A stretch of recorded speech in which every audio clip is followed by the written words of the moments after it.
bienvenue, and welcome to 150 Days of Winter. Hello! 7 screws, 1 plate.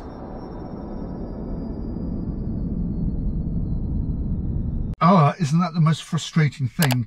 You start your car and you get a check engine light on the dashboard.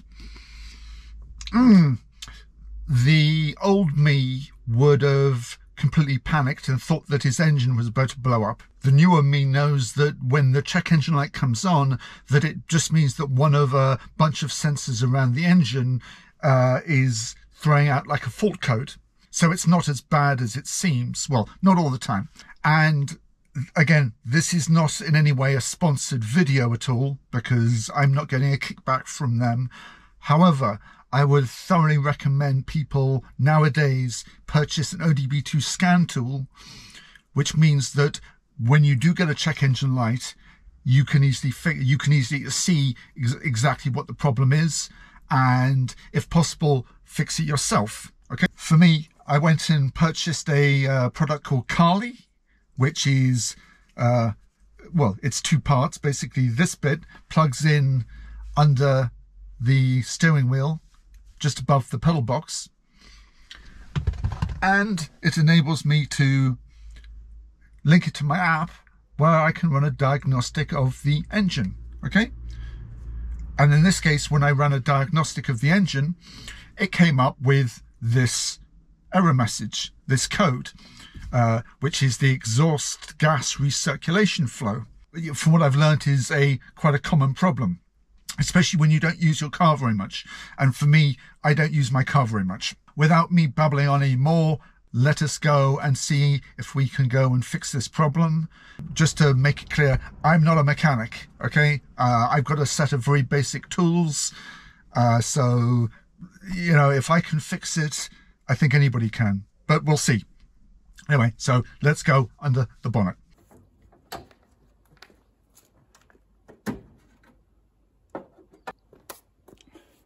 So, Toyota diesel engine. The part we want to change, or to fix at least, is down here. So you have to remove the airbox. But before we do that, we're going to disconnect the battery.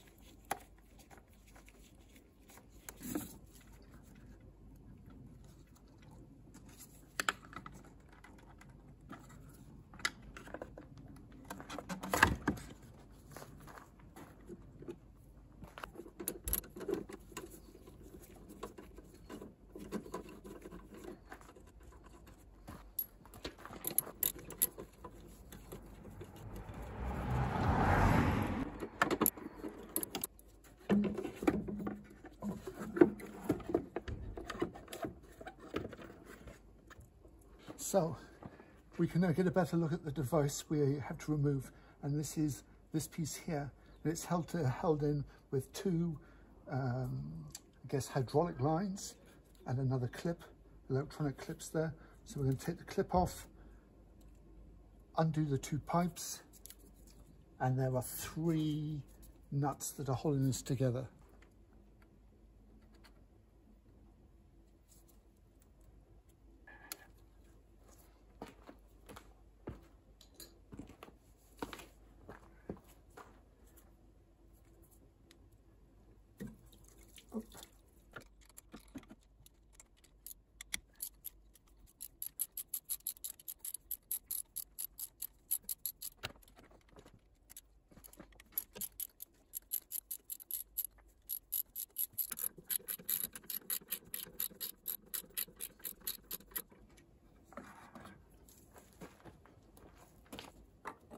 Now we can remove the offending article.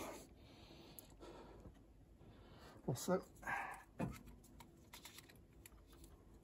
don't forget that there was also a gasket there as well. So now we're going to go and dismantle this and hopefully free up what's going on inside to get this to work. Okay, so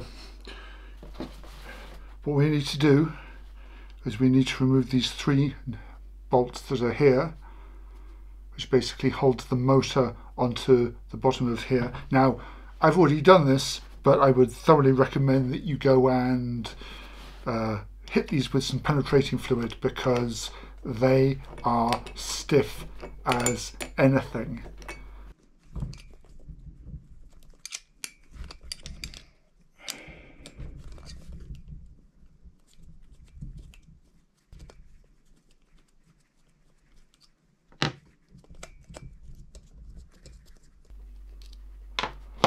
Okay, so we take off the top here, and I'm pretty sure that this is okay. Basically, you have a valve here. Basically, when pressure is put on this, it pushes the plunger down, basically opens up this valve here, okay? And the problem is, if you don't use your car very often, this builds up with soot, and to a point that basically, instead of being a smooth movement, you see, it moves, but it just doesn't move as smoothly as I would want. So what I'm going to do is I'm going to zap the inside of this with some, I think you're meant to use, like, you can use like brake cleaner, like acetone. However, I don't have acetone. I've only got some ethyl alcohol basically to do that, which will probably but again, it will remove the soot that's inside there. So I'm going to go and take this over, go and get it clean, and go and bring it back again. Eventually. Right, so the insides of here are cleaner. They aren't exactly shining, but at least if you can see from there that basically this is already moving much freer than it was. Basically, I'm pushing down on the spring at the top, and you can see in here that there is a valve opening, okay, which is exactly what we want. What I'm going to do is, as recommended, I'm just going to give this spring at the top a little zap with some WD-40, again, just to make sure that it's, and then we will reassemble. Sorry, don't ask me for what the torque specs are for these nuts. I'm just doing them up until they are incredibly tight.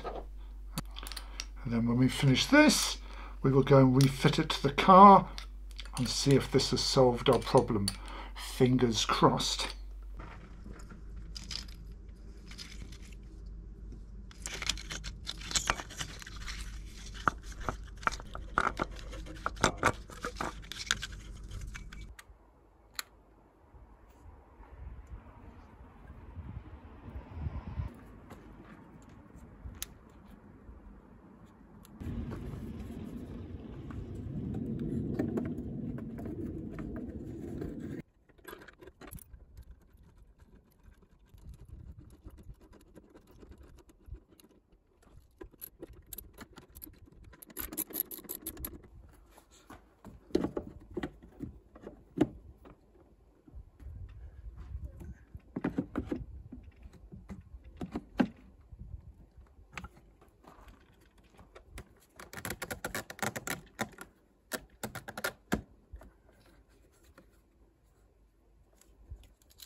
Well, here we have the moment of truth.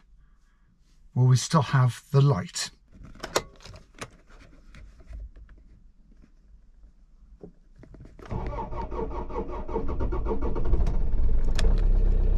And there you have it, a huge sigh of relief. The light goes out and we're good for the time being. I doubt you'll see any more videos of me doing mechanical stuff. Who knows?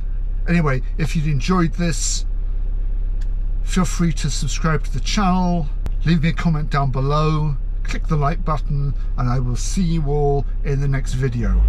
Ciao.